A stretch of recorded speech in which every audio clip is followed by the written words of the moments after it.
So, isang mapagpalang gabi po sa ating lahat. Muli ako si Mia Casibasyan and welcome to our daily devotion with Pastor Russell. And today, our devotion tackles about maganda o nagmamaganda. So, our concept is all about beauty.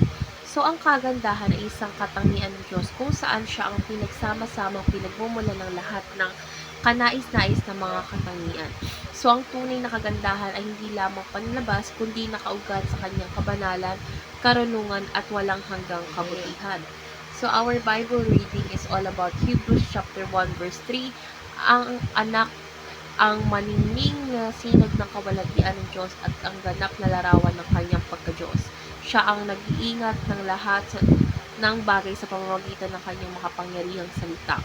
Pagkatapos ng linisin tayo sa ating mga kasalanan, siya'y uupo sa kanan ng dakilang Diyos sa kalangitan.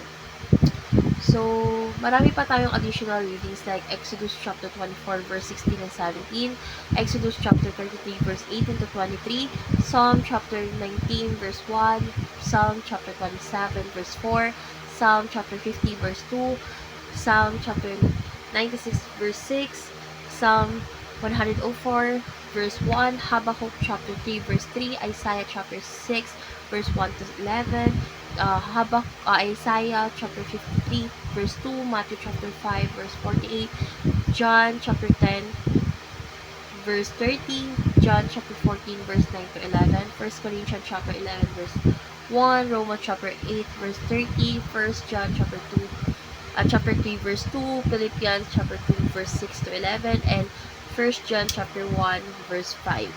So, tungkol saan nga ba itong verse na ito? So, ang verse na ito ay naglalarawan kay Jesus bilang ang eksaktong larawan ng kawalatian at pagka-Diyos ng Ama. So, si Kristo ay sumasali sa kagandahan ng Diyos, hindi lamang sa pisikal na aspeto, kundi sa kanyang kabanalan, pag-ibig at perpektong pagkatao. So, ang talatang ito ay nagpapaalala na ang tunay na kagandahan ay nagmumula sa ating pagiging kawangis si Kristo sa ating ugali at pamumuhay. So, ngayon nadako tayo sa ating teaching. So, yung first teaching is God is the highest degree of beauty. So, ang Diyos ang pinakadakilang halimbawa ng kagandahan. Ang kanyang kawalatian ay naipapakita sa lahat ng kanyang mga nilikha at ang kagandahan ng kanyang kabanalan ay sumasalamin sa kanyang karakter. So, ang kagandahan ng Diyos ay hindi nauukol lamang sa anyo, kundi sa kanyang kabutihan, katapatan at pagmamahal sa kanyang bayan. So, sa bawat aspeto ng kanyang pagkatao, makikita natin ang perpektong halimbawa ng kagandahan. So, second is Jesus is the exact representation of God. So, si Jesus ang ganap na larawan ng kagandahan ng Diyos sa kanyang pagiging mapagpakumbaba, maunawain at masunuri sa kalooban ng Ama. Ipinakita niya ang tunay na anyo ng kagandahan sa pamamagitan ni Kristo na nakikita natin ang kawalatian ng Diyos na nagiging abot kamay ng tao. Siya ang perpektong halimbawa ng kung ano ang dapat maging kalagayan ng isang Kristiyano. Last is Christ-likeness makes Christians beautiful. So, yung pagiging kawangis ni Kristo ay ang tunay na kagandahan para sa mga Kristiyano. So, kapag ang ating buhay ay umaayon sa kanyang karakter, nagiging kanais-nais tayo sa paningin ng Diyos at ng iba. So, ang kagandahan ng loob tulad ng pagpapatawad, kababaang loob at pagmamahal ay nagmumula sa ating pagkapuno sa Espiritu Santo. So, ang tunay na kagandahan ay nagbubunga ng kapayapaan, kagalakan, at inspirasyon sa iba. So, ngayon dadako na tayo sa ating last part, which is our next part, which is application. So, yung first application is be perfect just as God is perfect. So, dapat hilingin natin sa Diyos na tulungan kang mamuhay ng perpekto sa kanyang mga mata. So, hindi ito nangangulugang walang kasalanan, kundi pagkakaroon ng pusong sumusunod sa kanya at nagsusumikap na gawin ang kanyang kalooban. So, second is be Christ-like in character. So, dapat natin sikaping tularan si Kristo sa ating pag-ugali at mga desisyon. So, dapat magpakita ng kababaang loob, pagmamahal at pagpapatawad sa lahat ng inyong makikitungo sa iba. So, last application is be beautiful in the eyes of God. So, dapat natin ituon ang ating pansin sa pagiging maganda sa paningin ng Diyos. Hindi sa panlabas na anyo lamang.